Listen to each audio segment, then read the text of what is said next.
കേരളം ലോകരാജ്യങ്ങളുടെ മുൻപിൽ ഒരു മഹാവിസ്മയമായി മാറിയ ഒരു കാലമാണ്.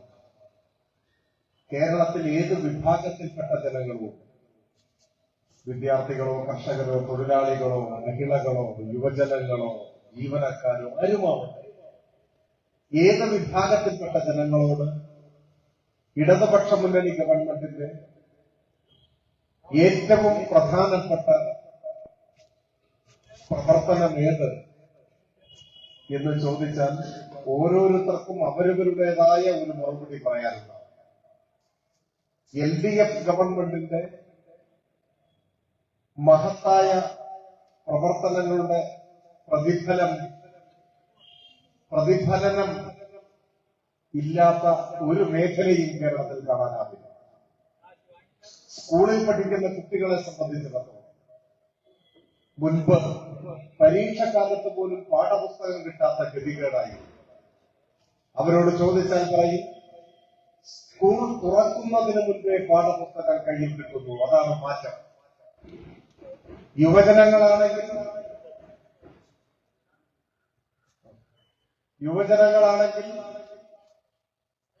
അഭ്യസ്തവിദ്യരായ യുവജനങ്ങൾ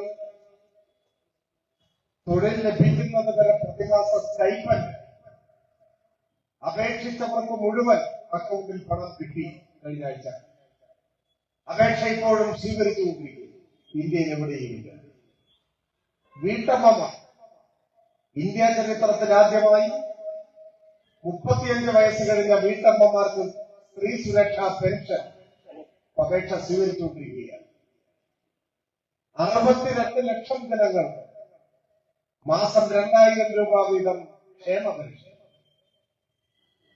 ഇങ്ങനെ ഏത് വിഭാഗമെടുത്താൽ അവരുടെ ജീവിതത്തെ കൂടുതൽ മെച്ചപ്പെടുത്തിയ സർക്കാരിന്റെ പരിഷ്കാരങ്ങൾ വാദോരാതെ അക്കാര്യം പറയാൻ അവർക്കാവും.